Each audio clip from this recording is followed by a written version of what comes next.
Alice and I are always looking to be more healthy, and we were just talking about how fasting is one of the best ways to do that, but it's so hard. But the great thing about Prolon is that's not what you're doing. It's not that you're not eating for 5 days. Instead, you're using their science-backed program to convince your body you're fasting. You guys, this 5-day program really is amazing. It comes beautifully packaged and it does all the thinking for you. Each day is its own box. And by following their program, I know I just feel so much better. And I can't wait to experience Prolong Next Gen and continue to see results. For a limited time, you can be first in line to experience the new Next Gen at special savings. Prolong is offering the Prosecutors listeners 15% off site-wide plus a $40 bonus gift when you subscribe to their 5-day program. Just visit prolonlife.com/prosecutors. That's PROLONLIFE.com/prosecutors to claim your 15% discount and your bonus gift. prolonlife.com/prosecutors.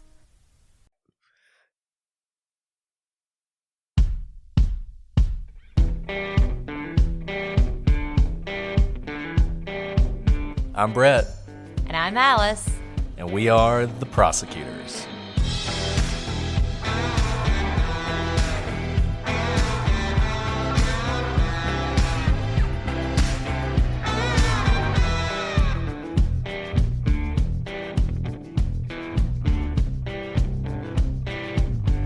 Today on the Prosecutors, we conclude our investigation into the Jeffrey MacDonald case.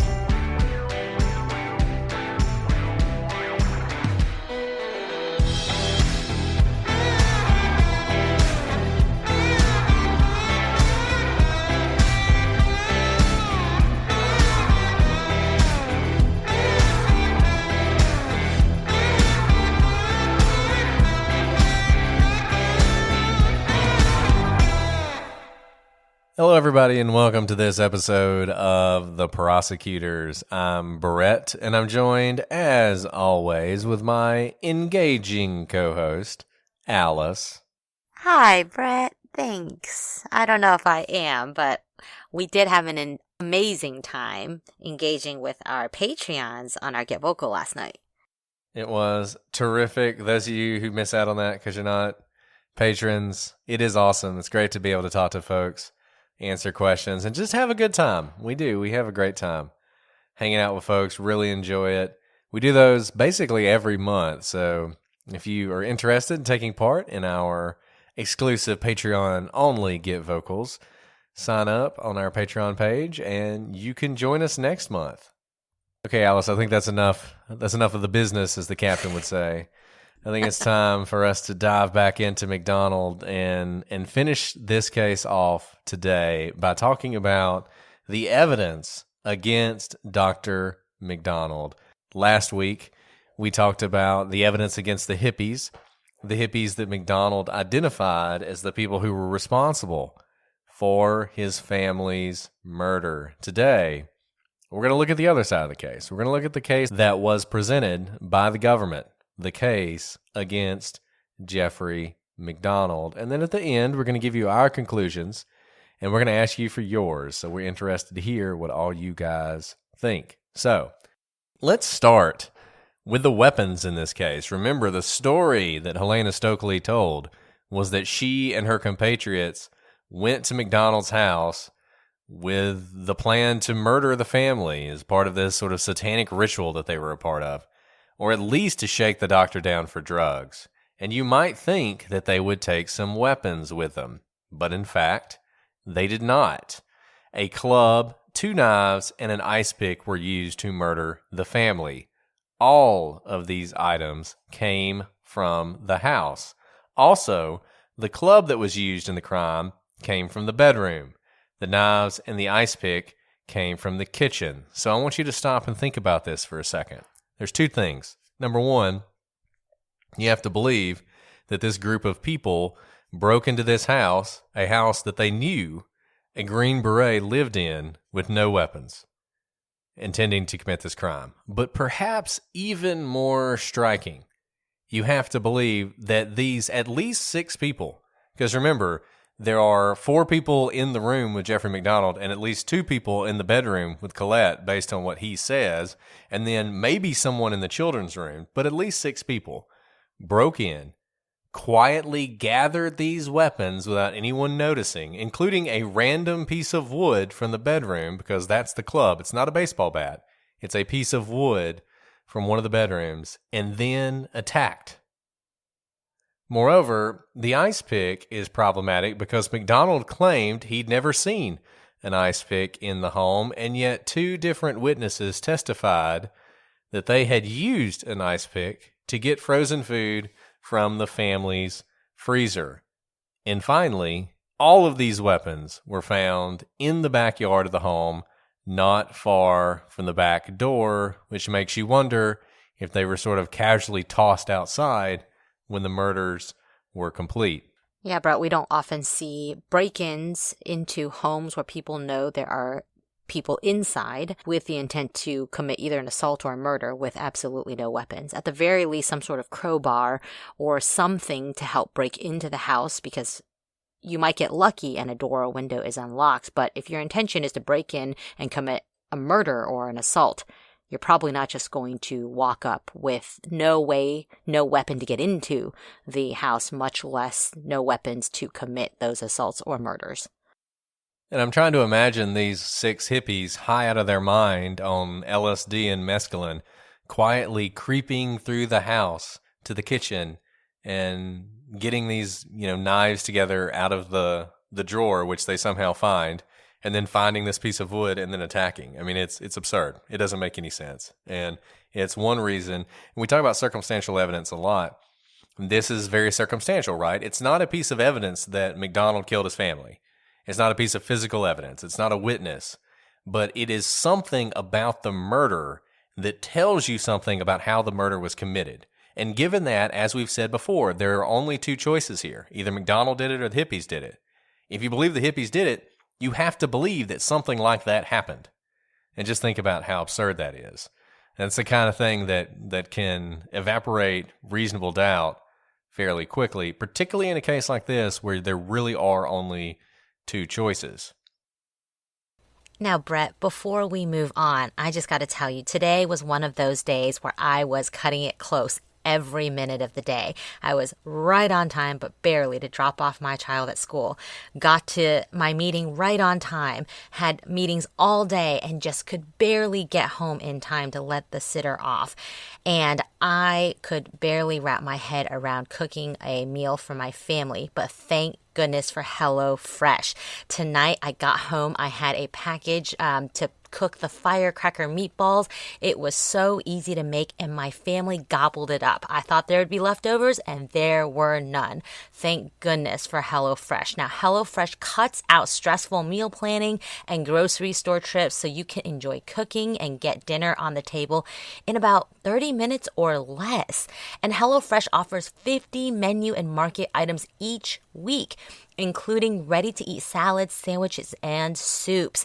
This is such a great value because HelloFresh is 28% cheaper than shopping at your local grocery store and 72% cheaper than a restaurant meal without sacrificing the quality. Those of you who know us know that Green Chef is also one of our sponsors. Well, guess what? Green Chef is now owned by HelloFresh, and with a wider array of meal plans to choose from, there's something for everyone. I love switching between HelloFresh and Green Chef, and now all of you can enjoy both brands at a discount on us. So go to HelloFresh.com/TP14 and use code TP14 for up to 14 free meals plus free shipping. Go to HelloFresh.com/TP14 and use code TP14 for up to 14 free meals. Find out for yourself why HelloFresh is America's #1 meal kit. Now let's talk about the pajama top. MacDonald's pajamas, and indeed the pajamas of all the family, had holes consistent with an ice pick in them. But when reviewed under a microscope, the holes on MacDonald's top were almost perfectly round. They had no ragged edges. They were not torn. And it's almost impossible to believe that this could have happened if the top were moving when it was punctured. And recall the story that MacDonald has told us. He's told us that he was in a fight with one of these hippies, a fight to the death, and the hippie has this ice pick, and he's attacking MacDonald, and the pajama top is wrapped around his hands, and he's deflecting the ice pick. There's no way that the ice pick would make perfectly round holes in that circumstance. It would tear the pajama top, and incidentally, MacDonald would probably also have wounds on his hands where the ice pick grazed his hands as he's engaged in this battle, which he did not have. And it makes you wonder if, in fact, the pajama top was not moving when the ice pick was plunged through it, and if, in fact, the ice pick punctures, particularly in the body of Colette, may have happened after the attack that killed them. You know, something may look like something to your naked eye, but as soon as you start looking at the fibers, it tells you a lot more about how those fibers were broken or cut. And let's talk about those pajama top fibers. MacDonald claimed that his pajama top was ripped in a desperate struggle in the living room against the men who had come to kill his family. And indeed, his pajama top was ripped, and fibers from the ripped top were found in various places around the house, all except in the one place you might expect them to be based on his story, the living room. If that's where the struggle was, you would think there'd be shreds or fibers of the pajama top there, but that's not where they were. And while there were no fibers where they should have been, there were fibers all over the house where they should not have been. This is particularly strange since MacDonald himself claims that he was not wearing his pajama top when he found his wife and daughters murdered. Yet his pajama top fibers are found in their rooms. Let's talk about what was found exactly. In the master bedroom, there were a total of 79 fibers. When we're talking about fibers, he may not have been able to see them with his naked eye to be able to clean the crime scene if it were in fact him, right? So what these fibers tell us, since they're very small, they had to be forensically found and analyzed, is that they are kind of this roadmap of where MacDonald's pajama top, assuming it's on his body, has been. So where MacDonald has been. So 22 pajama fibers were found on the top sheet of the master bed. 6 pajama fibers were found on top of the pillow. 24 pajama fibers were found under Colette's body. 3 fibers were found near the left corner of the footboard of their bed. 1 fiber was found near the headboard, and 23 fibers were found on the floor near Colette's body. So in other words, of the 79 fibers found in the master bedroom, about 2/3 of the fibers were found under or right around Colette's body. And that tells you a lot, right? Because once again, MacDonald's saying this was ripped in the living room. You would expect the most fibers would be found wherever the rip occurred. So just imagine you want to try and give him the benefit of the doubt and say, well, maybe it was ripped and the murderer sort of carried these fibers into the bedroom when he went in there to kill Colette. Maybe, but if the murderer has that many fibers on him, you would expect there to be more fibers in the living room, and yet there are none. And this is not typical fiber evidence. I mean, a lot of people will tell you that fiber evidence is not very reliable. When you're comparing one fiber to another, that might be true because fibers are used in, everybody gets the same shirt from the same Walmart, all the fibers are going to be the same. That's not what we're talking about here. We know where these fibers came from. They came from the pajama top. We can figure out where that pajama top was ripped based on where most of the fibers were. The vast majority of them are in that bedroom, like Alice said, around Colette's body. And what that tells you, Colette ripped that pajama top, not some mysterious murderer. It was Colette. And when she did that, you had the fibers that fell down to the ground, and eventually her body fell on top of many of those fibers, though obviously not all of them. Right. And now let's talk about the daughters, because remember, MacDonald claims that he wasn't wearing any pajama top when he found Colette or his daughters. We've already established that around Colette's bodies are a lot of fibers. What about the daughters? So in Kimberly's room, there were 19 total fibers from MacDonald's pajama top. 14 threads were found under Kimberly's bed covers. A 20.5-inch yarn was found on top of Kimberly's pillow. 1 yarn was found under Kimberly's pillow, and 3 yarns were found on top of Kimberly's bed. In other words, these 19 fibers were not kind of fallen on top of Kimberly's bed. They were all kind of in crevices underneath her body in places that would be very difficult for them to have just accidentally fallen onto. He was very engaged with Kimberly to the point where there are fibers under her and under her pillow. And this strongly supports the prosecution's theory that MacDonald moved her and put her in that bed. And that's why you see these fibers in various places. Even if MacDonald had some fibers on top of him when he went in to see Kimberly, and even if he did try and perform some sort of CPR, though very unusual that he would do that in her bed and then leave her covered up afterwards, you would not expect to see all of these fibers in the various places. You see them, and yet you do. And now there were also a few fibers in Kristen's bedroom, but the most notable was that there was 1 fiber from his pajama top underneath Kristen's fingernail. Now that's interesting because, as you know, when there's a struggle for someone's life, you'll often find the perpetrator's DNA or pieces of their clothing underneath the fingernails of the victim, because typically we fight back with our hands.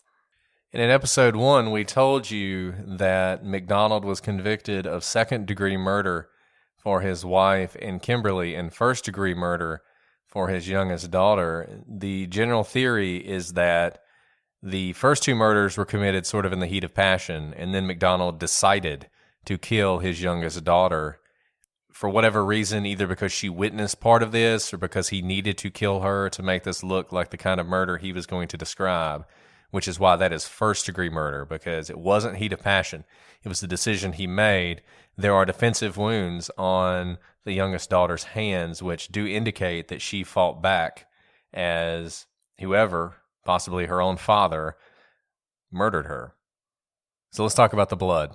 We've already followed the pajama top all over the house. The blood also tells the same story. Blood was everywhere in this house, but interestingly, each member of the family had a different blood type. I'm actually not even sure how this is possible. I would like somebody who knows more about blood than I do to tell me that, because I didn't realize that was possible. I thought all the kids had to have the blood type of either one of their parents or both of their parents combined, but I guess not. So, assuming no other blood was introduced into the house, where that blood type was found corresponds to where the people would have been at some point in time bleeding. Now, some people challenge that first assumption, noting that if there were intruders, at this point 6 or more, it is possible that they could have been bleeding when they entered the home or as a result of this struggle with MacDonald and thrown off the scent. Hold that in the back of your mind while we lay out where the blood was found. Let's start with Kimberly's blood. MacDonald says that when he was attacked, he could see Colette in the master bedroom and he could hear the girls crying for help from their own bedrooms. He also says that he found the girls dead in their beds. And yet, blood from Kimberly, so the same blood type as Kimberly, was found on the master bedroom rug, on the bath mat that MacDonald said he placed on Colette's body, a sheet from the master bedroom, on the wooden club, remember, one of the main murder weapons in this case, and on the pajama top MacDonald said he was not wearing when he found Kimberly dead in her bed. Her blood was also found in the hallway, and cast-off was found on the wall of her bedroom.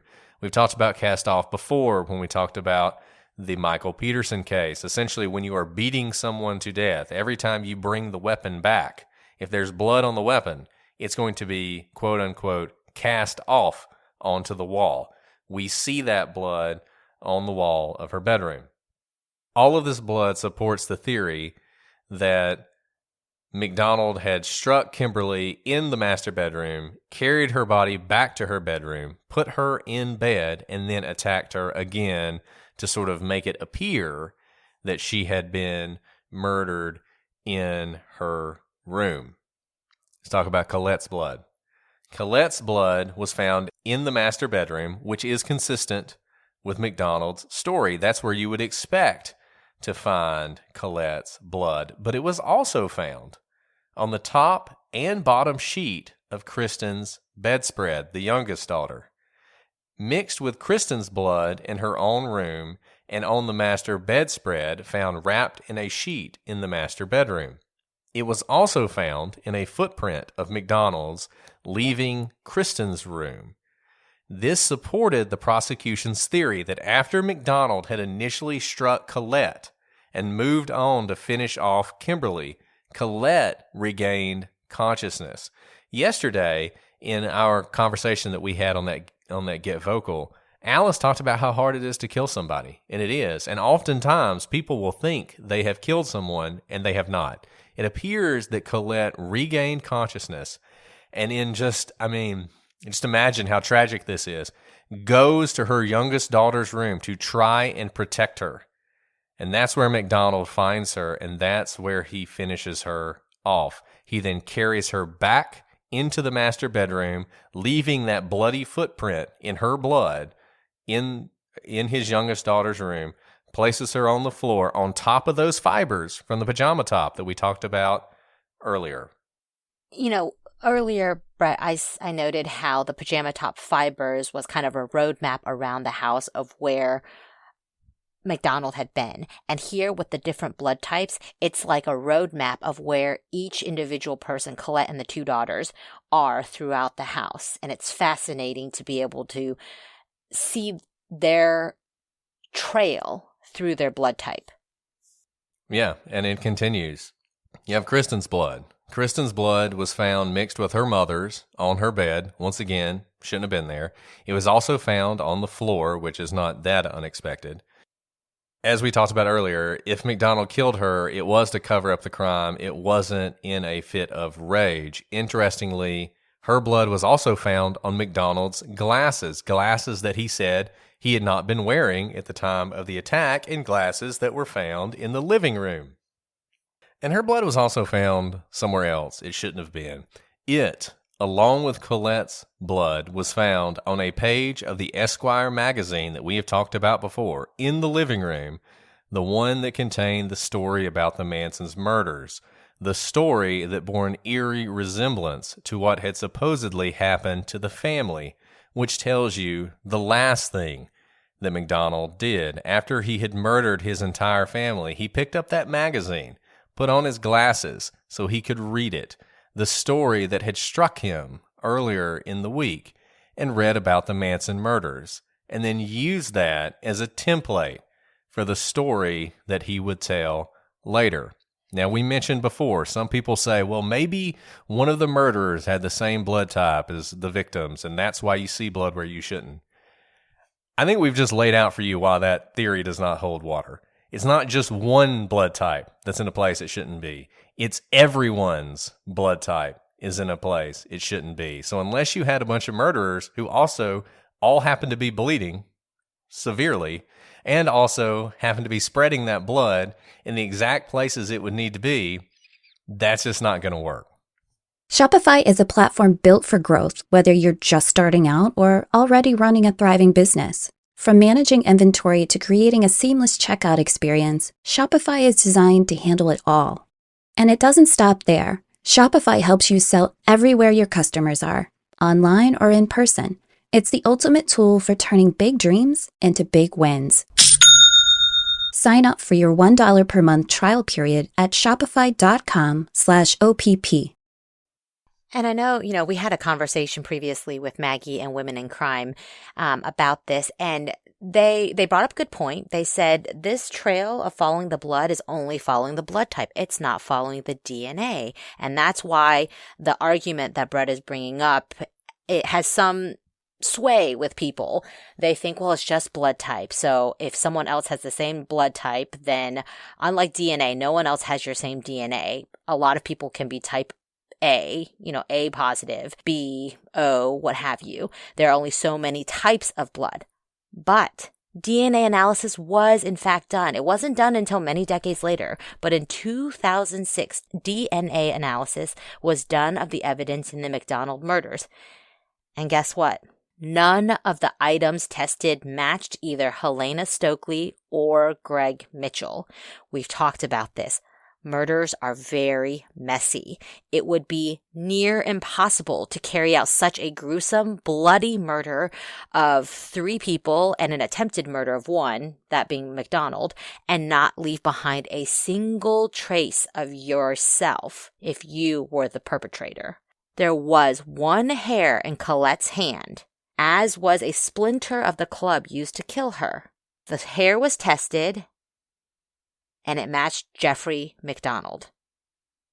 If you have been saying following the blood type around the house is not enough because it's not DNA, that is incredibly powerful.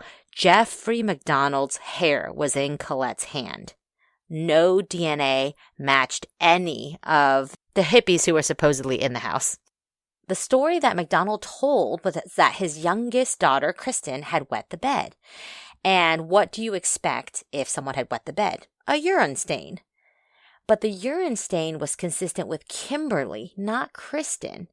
So it's possible that MacDonald was attempting to account for any evidence tied to Kristen by claiming that he had taken her to bed that night. So his story just doesn't make sense in multiple ways. Yeah, I mean, these are his own words, and this is the story that he has told since a couple weeks after this happened. He told this story. He didn't know how all this evidence was going to shake out, but this is the story he told. And I mean, I don't know about you, Alice, but I don't think even if somebody had bashed me on the head, I wouldn't mix up my, 6-year-old and my 2-year-old or whatever. I would remember which child it was I carried to her bed the day that my family was massacred. And I think this was an attempt by MacDonald to cover for if there was evidence found that shouldn't be there with Kristen. Well, I carried her to her bed, and that's why that happened. Just like the story of him sort of wandering around after the murder, checking on the girls, checking on his wife, going into the bathroom, all that sort of weirdness that didn't really make any sense. He's trying to account for any evidence he left behind. And let's talk about the motive. Nothing was missing from the house. Now, MacDonald had a lot of drugs too, but none of those were stolen. You would think that if a group of hippies who broke in order to try and convince a doctor to either give them drugs or treat them for addiction would want those drugs, right? It would be too tempting to have all these drugs there and not take them. But none of those drugs were stolen. And nothing was vandalized in the house. This was not a break-in to steal things. The only thing that showed anyone had been there was the word pig written on the headboard. That's the only thing that was disturbed in the house. Things of value were not taken. Things of sentimental value were not taken. Helena Stokely would later describe this as some sort of drug-fueled satanic sacrifice. But if that were true, why did no one bring any weapons to do this satanic sacrifice? It's like the world's least effective satanic sacrifice if you come with no weapons.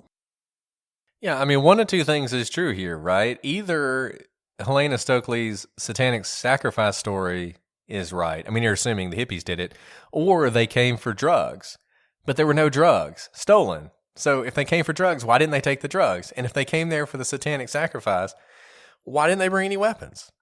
I mean, it doesn't actually make any sense once you start to think about the story that you've been told, particularly given the evidence that you're seeing. Hey, Brett, before we move on, I am so excited to introduce our newest sponsor, Warby Parker. Warby Parker was founded with a rebellious spirit and a lofty goal to create boutique quality eyewear at a revolutionary price point. Warby Parker is committed to providing exceptional vision care online and in stores, offering eyeglasses, sunglasses, eye exams, and contact lenses. Now, as a lifetime wearer of glasses and contact lenses, this is so exciting to me because glasses start at just $95. That's including prescription lenses. Now, sunglasses, progressives, and blue light lenses are also available. It's amazing how much you can customize these glasses. What is so unique about Warby Parker is they allow you to take this quiz online. It took me just a few minutes to answer some questions so they knew what I was looking for in my eyewear. And after I finished picking my 5 try-on glasses, they sent me a home try-on kit for free. These glasses were delivered within a couple of days, and I was able to try on 5 pairs of glasses, feel them for myself, see how they looked on my face, and I even got to do a fashion show for my husband, who got to pick his favorite glasses as well. I was so impressed with the quality of each of the glasses. As you all know, I have young children. These were nice, sturdy lenses and frames that I knew could withstand even the most active toddlers. And all I had to do once I tried them on and knew how they looked, put them back in the box that they came in, and I could send it off with the label that it came with, and it was so easy. So, see what I'm talking about. Try Warby Parker's free home try-on program. Order 5 pairs of glasses to try at home for free for 5 days. There's no obligation to buy. Ships free and includes a prepaid return shipping label. Try 5 pairs of glasses at home for free at warbyparker.com/TP. And what's great about it, Warby Parker also has an app you can download on your phone where you can try on glasses virtually, and you can see realistic color, texture, and size of each style just by using your phone. So go try this out at warbyparker.com/TP. So let's talk about the injuries. So Colette MacDonald, and this is from medical reports, and I think these just speak for themselves. Colette MacDonald, as described in medical reports and listed on one of the websites we're going to link to, MacDonaldCaseFacts.com. She was struck at least 6 times in the head with a blunt object, resulting in lacerations to her right temple, left temple, forehead, and on top of her head, causing a small fracture in the midline portion of Colette's skull. All of these lacerations were deep enough to expose bone. This is a vicious beating. 2 blows under her chin, resulting in extensive bruising to the left front chin area and the right front chin area. Defensive wounds on her arms. Colette's right wrist was broken, and the inner aspect of her upper arms bore extensive bruises and abrasions. The fingers and hand of her right arm had extensive black and blue marks associated with abrasions. Her left arm was also fractured in 2 places. She sustained 9 deep knife wounds at the front of her neck, 7 deep knife wounds on her chest, and 21 puncture wounds to her chest area. Her trachea was severed in 2 places. Her chest also bore a pattern bruise, which indicated she had been struck at arm's length by a bayonet-type thrust with the end of a blunt object. So brutally attacked and murdered. Kimberly MacDonald. Kimberly was struck at least 3 times in the head with a blunt object. Her right cheek, right ear, and right mastoid area had overlapping black and blue marks and irregular abrasions. Her right eye was recessed, and she had a fractured nose, which was deviated to the right. Her left cheekbone was fractured, and a piece of the cheekbone was protruding through the skin. Her skull showed multiple fractures, and the dome portion of her skull was fractured through its entire thickness and slightly dislocated. 8 to 10 deep knife wounds were found on the right side of her neck.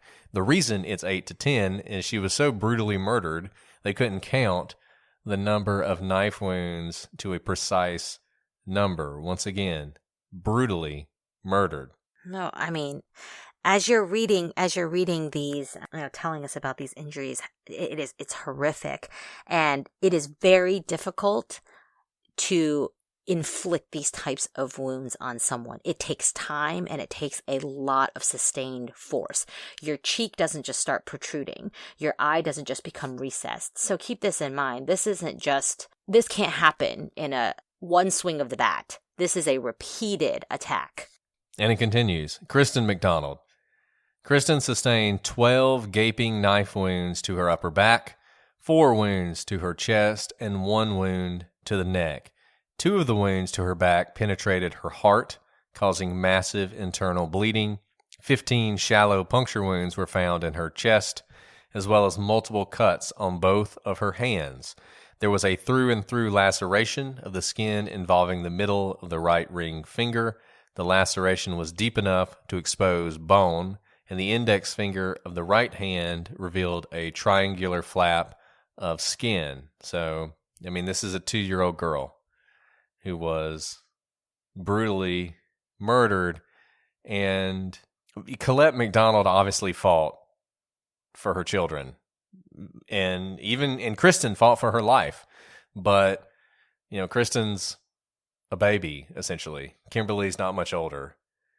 Colette's not going to be able to fight, but whoever killed them attacked them with a brutality and a viciousness that was intended to ensure that they were going to die. And then you have Jeffrey MacDonald. Think about this. They're all in the same house. If you have one attacker coming in, you expect the wounds to be similar, at least in their severity. And the 3 that we just talked about, the severity of their wounds, I say, would be quite matched, with Colette probably having the worst, but likely it was because she was beat more than once. But there's Jeffrey MacDonald. Let's talk about what he suffered. He had a bruise on the forehead with moderate swelling, but no broken skin. A superficial laceration of the upper left arm. A superficial laceration of the upper left abdomen. 4 to 5 small marks near the left nipple. A small puncture wound in the lower right anterior chest. And it was this last wound that caused his collapsed lung. It was the only wound that required suturing. So the other lacerations, even though they're called lacerations, they're superficial. Think like, not quite, maybe a little bit more, but like a paper cut, right? You don't need to sew up a paper cut.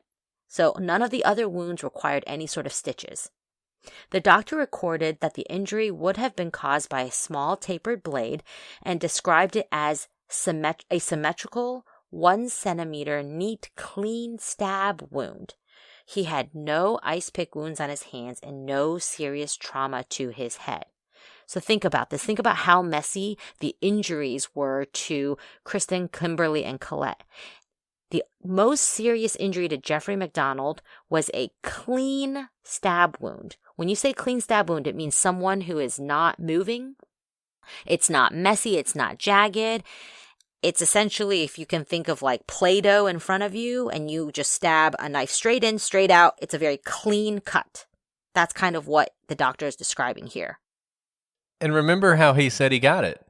He said he got it when the guy was punching him in the chest and it hurt like hell.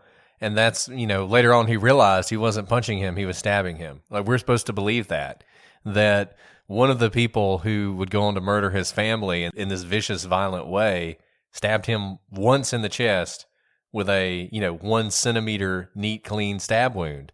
And it also doesn't fit because he punched him multiple times. Why didn't he stab him multiple times? Like, his story just doesn't fit with what we're seeing. Especially when you see multiple stab wounds in the other people, right? Kristen had 12 gaping stab wounds. Kimberly had 8 to 10 deep knife wounds.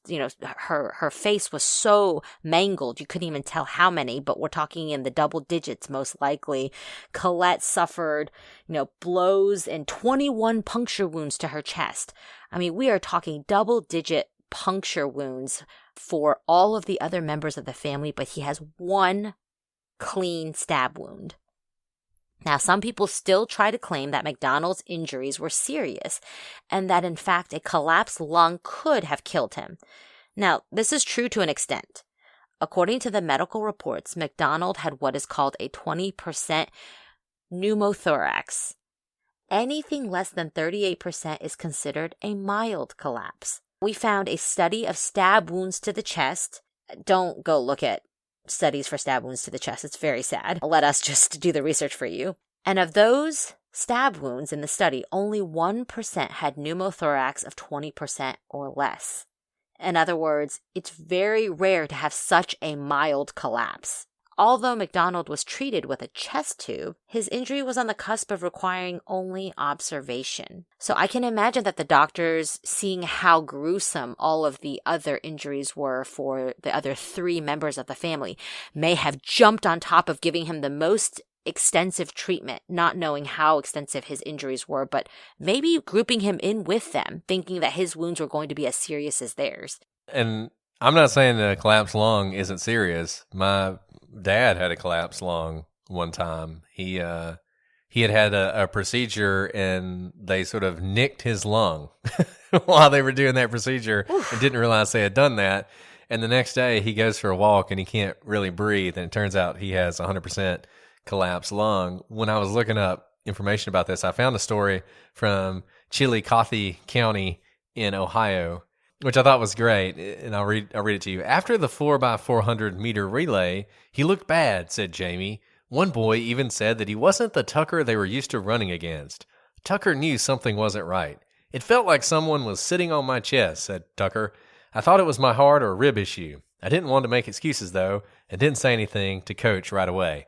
Well, it turns out Tucker had a 100% collapsed lung. He ran a 4x400 meter race with that injury. So, like I said, I'm not saying a collapsed lung isn't serious, but Jeffrey MacDonald makes you think that he was on death's door with his collapsed lung. And this was a super serious injury. And anybody who says that he didn't have life-threatening injuries is just crazy.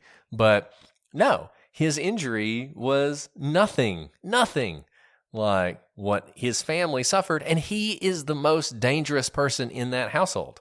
If you're going to make sure somebody's not going to get up so you can do whatever you came there to do, it's going to be him. It's going to be the guy with military training. It's not going to be the 2-year-old. And yet, this is his injury. And remember his story. We just talked about this, but remember this. It's important. He says he's being punched in the chest by one of the men, and he kept thinking how hard that guy punched. And he was punched many times before he noticed that this guy was holding a blade. So is that how he got this injury? Where he was being punched in the chest? And if that's true, why is it so shallow? Why isn't he dead? Why is there only one injury? And the knife, presumably, the knife that this guy was using is the same knife that came from his household. This injury doesn't match the knife wounds that we find on the other women in this house. Jeffrey MacDonald was stabbed by a scalpel. It's obvious. If you just read the way the injury is described, he was stabbed by a scalpel, not a knife, not one of these knives that were used to attack his family. And I think it's pretty clear who did the stabbing. Jeffrey MacDonald did this to himself. He knew he had to have an injury. He couldn't walk out of that house with his family massacred and him not have anything wrong with him. So he had to do this. Frankly, I don't even think he intended to collapse his lung partially. I think that was purely accidental, but he had to have a stab wound, and so that's what he did. Yeah, it's so stark when you hear MacDonald's injuries next to the injuries of his wife and daughters. Were there mistakes done by the investigators? Let's talk about that. The CID, the military investigators, certainly messed some things up. With a crime this messy, it's almost impossible not to have some missteps, to be honest, especially when you have a police force that doesn't usually investigate murders, much less a triple murder. And so MacDonald has pointed to that for years to try and undermine the prosecution. When he had called, CID hung up the phone. MacDonald's pajama bottoms were disposed of at some point. That's evidence that was disposed of. An ambulance driver stole MacDonald's wallet. A flower pot that had tipped over was righted. Too many CID personnel were in the house. A bloody footprint of MacDonald's was not properly collected. This is what he's complaining about. And it's hard to understand why any of this matters. You can cherry pick complaints about any sort of investigation, but assume then that at least some of the evidence could have been altered by CID, but so much of it couldn't have been. And we've just given you evidence upon evidence of, whether it was messed up by CID or not. They couldn't have messed up all of that. How, for instance, could CID's missteps account for the fact that no pajama fibers were found in the living room where MacDonald was attacked? Was CID thorough everywhere else but there? They were able to find the one fiber under Kristen's fingernail, but not one fiber in the living room where they were told the attack happened with MacDonald. Now remember, there's no reason at all to think that CID would want to railroad MacDonald. He's one of their own. If anything, they would have assumed from the beginning that these hated hippies were actually the ones responsible.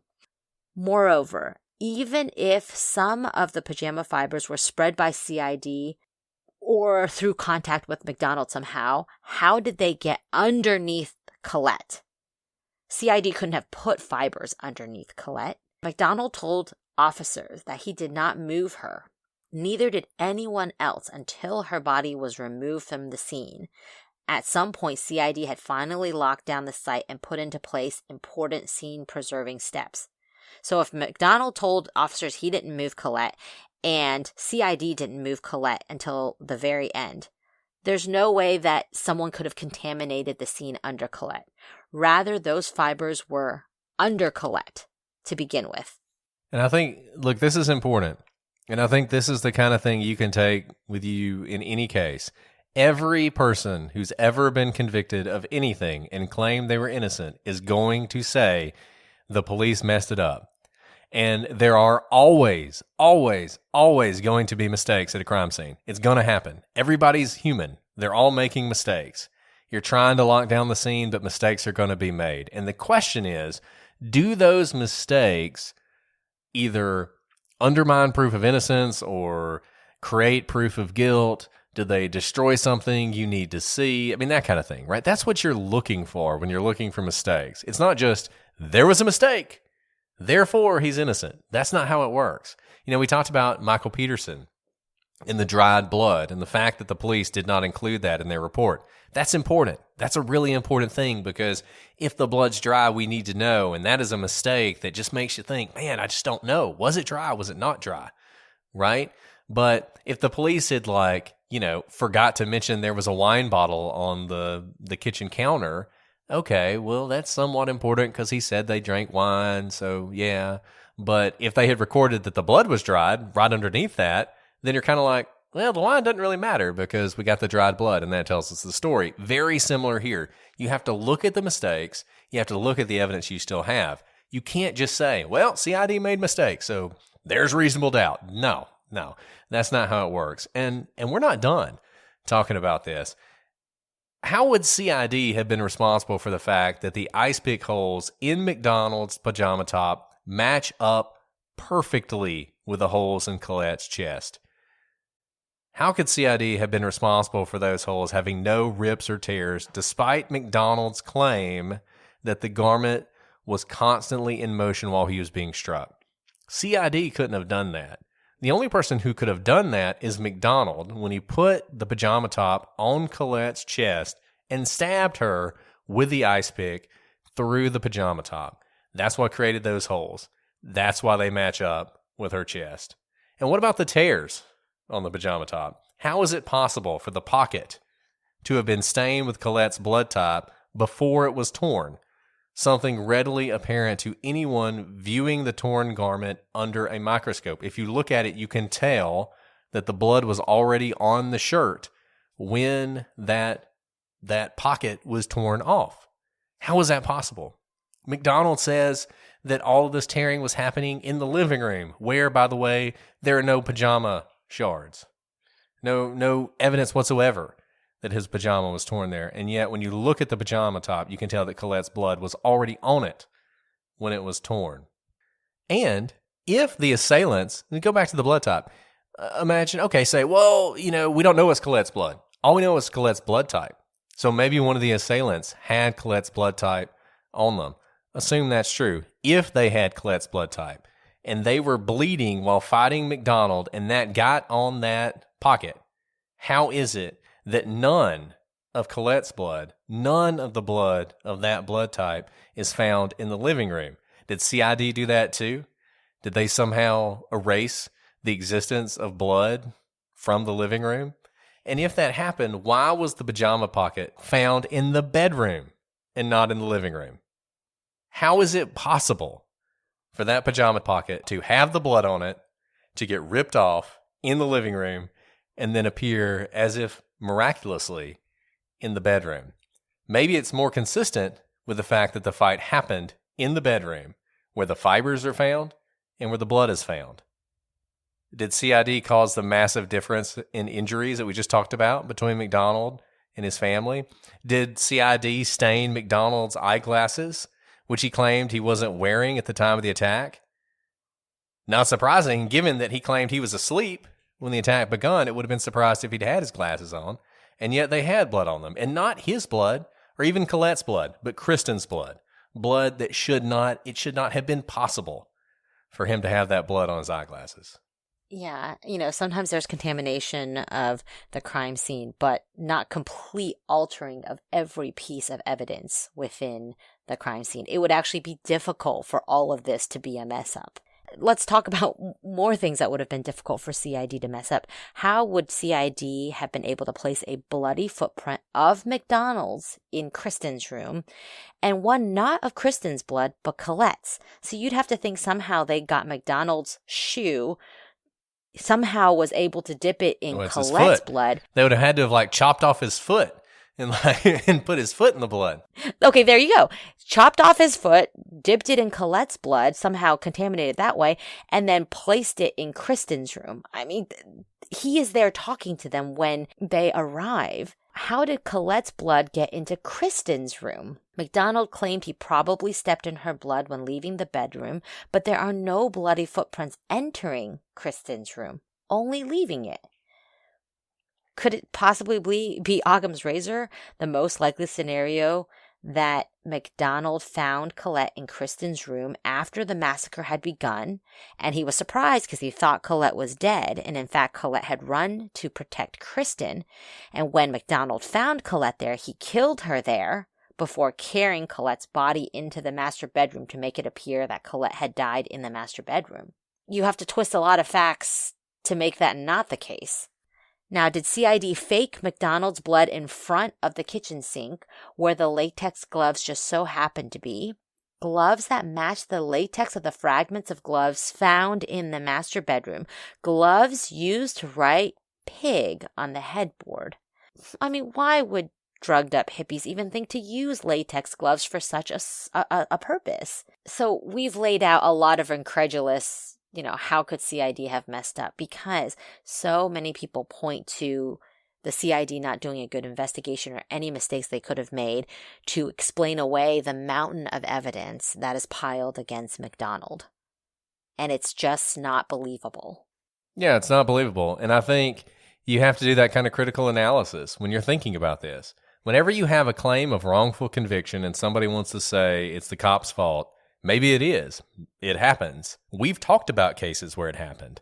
But you got to look at the actual evidence. You can't just assume because somebody did something wrong that means the guy's innocent. We can never know what happened, and we can never have any certainty beyond a reasonable doubt. No, the evidence is still there. And ask yourself, could the evidence that you're seeing be the result of what the police were doing? And if it's not, that's not reasonable doubt. That is not reasonable doubt, even if the police were messing things up. And it's really interesting, this case, because this attack worked on the military. The military initial tribunal that was held, this worked. This was the attack. CID messed a bunch of stuff up, and the colonel, who probably had dealt with CID before and maybe didn't have that high an opinion of them, was like, yeah, they messed up. Can't convict this guy. We should look somewhere else, right? But once the civilian authorities got a hold of this and prosecuted this case, they recognized that no, these mistakes, while they exist and while the defense certainly can raise them, don't go to the evidence that we are pointing to. You can talk about the fact they hung up the phone and righted the flower pot all day long. That doesn't put Colette's blood in Kristen's bedroom. It just doesn't. That's not what was going on here. And it's worth going through this sort of exercise. Could CID be responsible for all this? And I think it's pretty obvious they could not. Before we move on, we are excited to welcome another new sponsor, PillPack by Amazon Pharmacy. You know how busy all of us are, and waiting in line at the pharmacy is just such a chore. Well, now you no longer have to do that with the ease of Amazon Pharmacy that saves you time, easily works with your doctor, and delivers medication right to your door. So there's no more waiting in line at the pharmacy. You can choose between 30 and 90-day supplies. And if you're a Prime member, then you can get 6 months worth of prescription medication. It saves you money because comparing your medication prices with and without insurance is fast and easy. Prime members can get meds for as low as $1 a month when paying without insurance. And it's so easy because you can have your doctor's office send your next prescription straight to Amazon Pharmacy, so you don't even have to worry about getting the prescription from your doctor and going into a pharmacy and waiting in line. And here's what's so great. Amazon Pharmacy works with most insurance plans nationwide.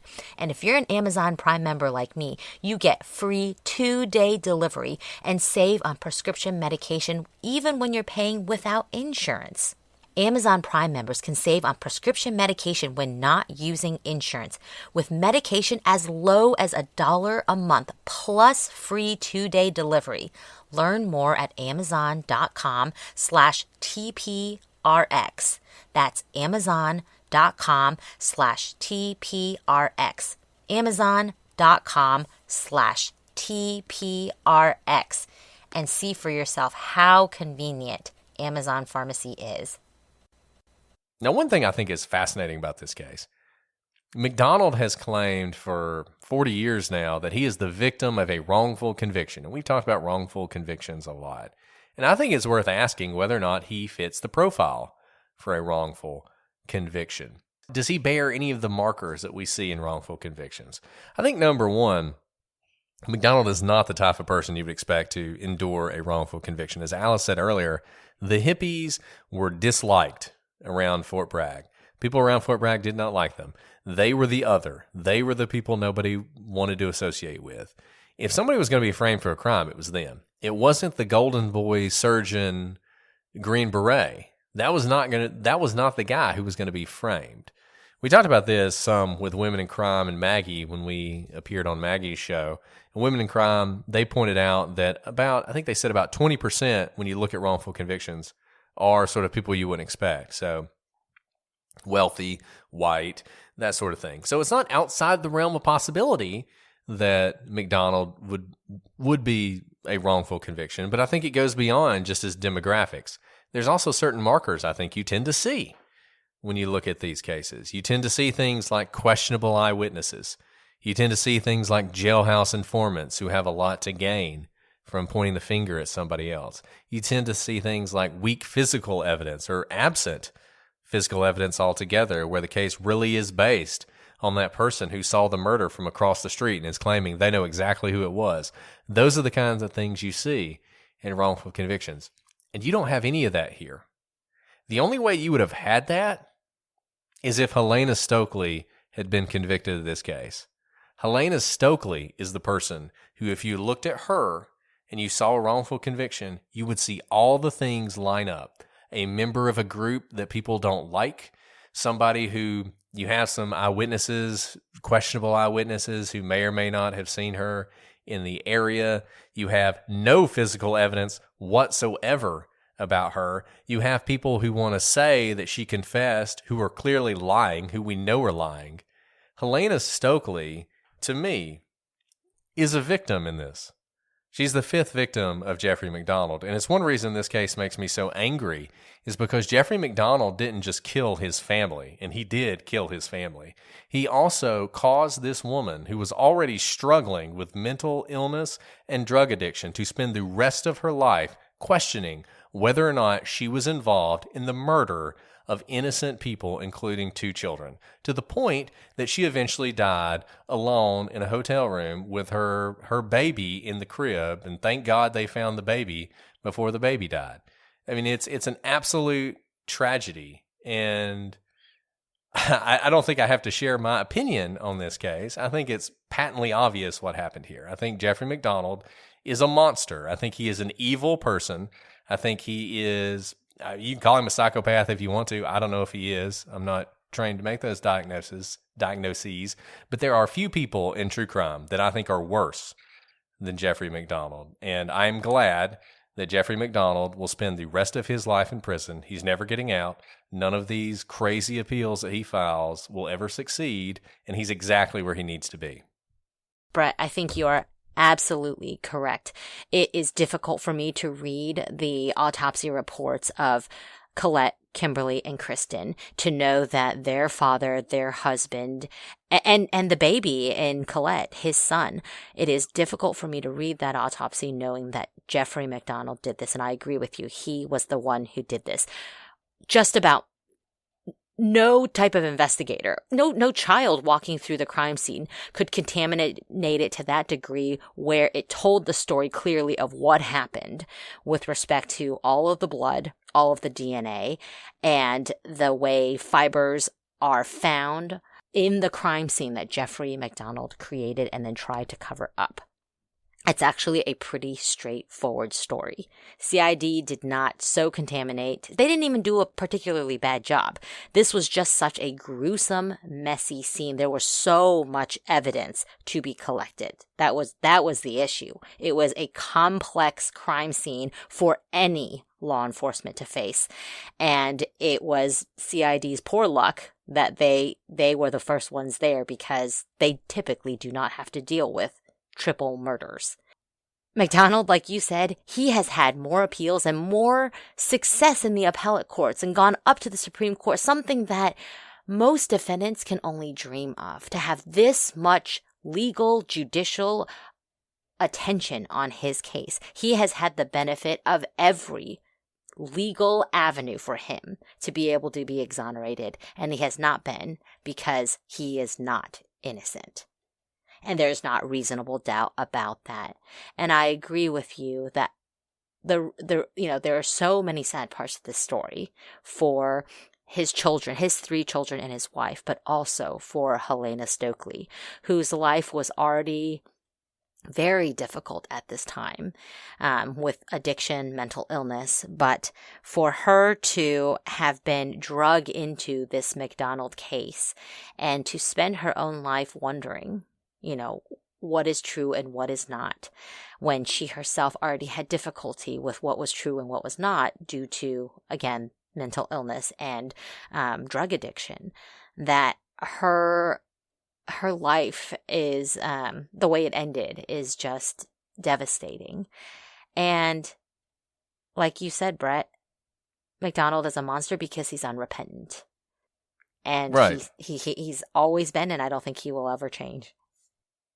I mean, I'm all about forgiveness. I have no problem with forgiveness, but the first step to forgiveness is you have to admit what you did, and you have to ask for it. And MacDonald hasn't done that, and he'll never do it because that's not who he is. And look, I have so many things to say about MacDonald. And another thing that's really interesting about this case is the way MacDonald turned prejudice on its head. It's sort of amazing and remarkable how he did this, because so many innocent people were persecuted in the 70s and the 80s and into the 90s. We talked about Temujin Kinsu, just this being different, right? And the Manson murders certainly made that happen to a certain extent. People who took certain drugs or were involved in certain movements were certainly questioned, and people were skeptical of them. And in the 80s, you had the satanic panic. And MacDonald grabs onto both of these. He's got Manson on one side, and he's got the satanic panic on the other side. But instead of using it as a prosecutor might in those days to prosecute an innocent person, he's using it as a defendant to try and push off his crimes that he committed on innocent people. And so many people have fallen for that over the years. And I admit, I was sucked into it. The story grabbed me the way it's grabbed so many people. And it took a long time for me to sort of escape from the like Svengali like grasp that MacDonald can the spell he can cast on you. I mean, he really can do it with this story. But the story is bull. It is complete crap. And I know people get upset. Look, there's a lot of really thoughtful people in true crime, and a lot of people don't like it when you call people monsters or whatnot.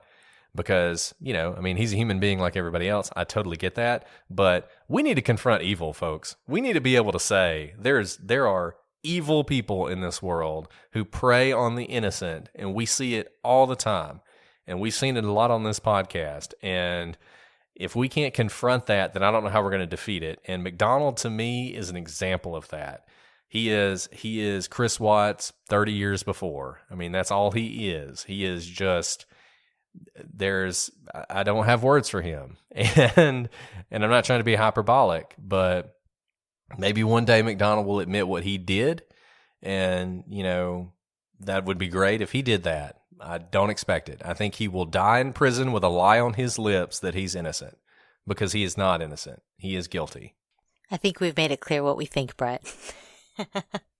I think we have, but if anybody has any questions, and or look, if you disagree this with case. us. Yeah, if you disagree with us, and we love disagreement, we respect disagreement. This podcast is never about you have to have one view on anything. That's just not what we do. That's not where we are.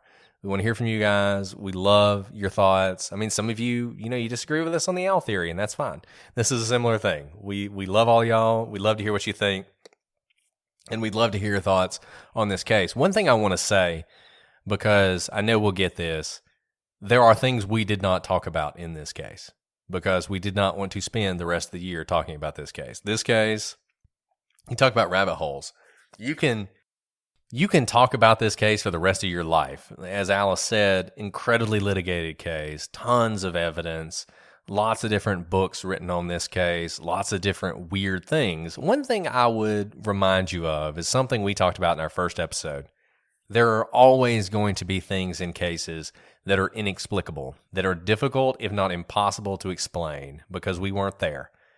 We can't watch it on video to see everything that happened. And I always go back to that Manson family murder, which I think is appropriate here, that pair of glasses that Manson held on to for a long time. Nobody could explain where those glasses came from that were at the murder scene.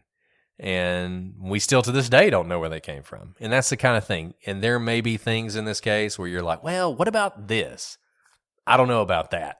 Whatever that is, I don't know what to tell you about it. We might just not have had time to go over it. But I think compare whatever your question is to the mountain of evidence here against MacDonald and just think, does it overcome that? Is it a silver bullet? And if it's not, it's probably just something ancillary. It's probably something that can be explained, but we may not have the explanation. And we talk about reasonable doubt a lot, and there's a reason we put that word reasonable in front of it. It's not all doubt. It's not we have to know every single thing that happened every second of the crime in order to convict someone. We have to look at the evidence and decide, when we look at this evidence, does it show us what happened? And, we talked about puzzles before. At some point, when you're putting together that jigsaw puzzle, a piece falls into place where you know what you're looking at. And there may be holes left in the puzzle. And you might get to the end and be missing a piece, but you still know what you're looking at. And that's an absence of reasonable doubt. And that's what we have here. There is so much evidence against MacDonald. There's no doubt, no reasonable doubt, that he committed these crimes. But, as we said, if you want to disagree with us on that, I'm shoot sorry, us I'm an only email. laughing because you just said, we welcome all thoughts, and you were like, We do. but you're wrong. You may be wrong, but we still welcome your thoughts. We welcome your thoughts. We welcome your comments. We want to hear about it. We want to address things. I mean, it's a great case. It really is. And I could talk about this case. I really could talk about this case probably till the end of the year, but I'm not going to do that. Shoot us an email, prosecutorspod@gmail.com. Look us up on Facebook, Instagram, Twitter, @prosecutorspod. And join us on Patreon. Comment on YouTube. Love you guys on YouTube and all your comments. By the point that this episode airs, I think we will be back from CrimeCon. So hopefully we got to meet a lot of you guys at CrimeCon. I'm sure it was awesome. I'm looking forward to it as we record this. But we got a lot of stuff left to do in the future. We want you guys to keep sending us great suggestions about cases we should cover. We covered this case because we got a bunch of suggestions about it. So, keep sending those in. We want to hear from you. Well, Alice, do you have anything else before we sign off for today? Whew, that was a lot. That was a lot of evidence you just threw out there. Nothing more for now, but we really could talk about this case forever. So hit us up, talk to us some more, and we will look forward to it. I mean, it's a case that inspires passions for a reason, no doubt. So we'd love to hear from you guys. Keep leaving those 5-star reviews. We will be back next week with a new case, new questions, and hopefully new answers. But until then, I'm Brett. And I'm Alice. And we are the prosecutors.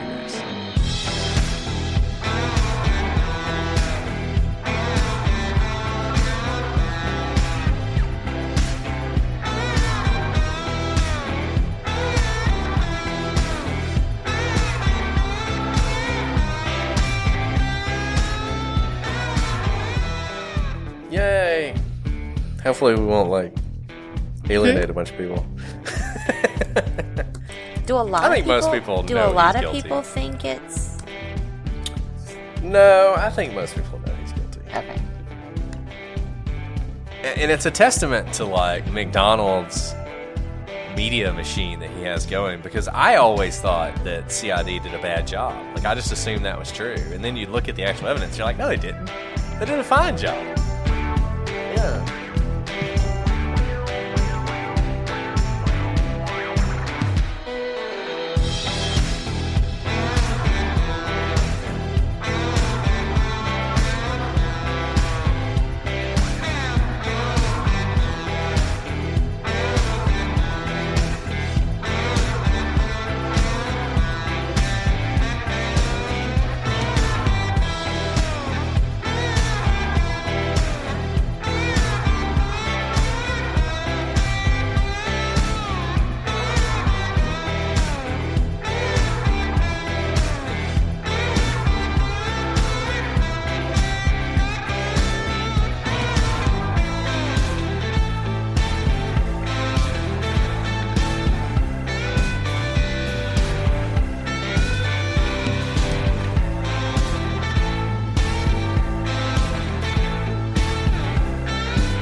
Okay, Alice, I had fun last night. Last night was fun. That was fun. I can't believe how many people showed up. I know. It just stuck around. I think they would have talked to us as long as we wanted to. It was they did stick around. They were so. That one couple had such a nice setup. They should What? just do a Who are podcast. they? Do they have a podcast? I don't know. I don't think so. I think they're just two random people. I love it. They had a nice setup.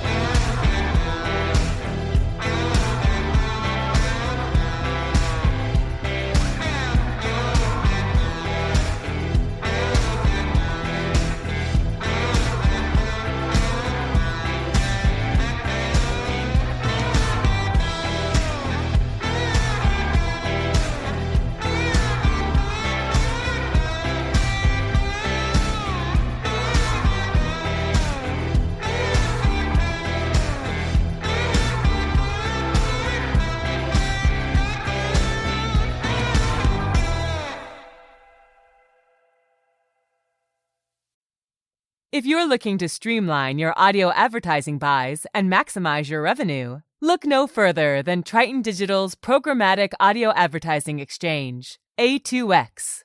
The private exchange consists of only licensed broadcasters and top-tier internet radio publishers, assuring the quality inventory and brand safety you can trust. Visit www.tritondigital.com to learn more.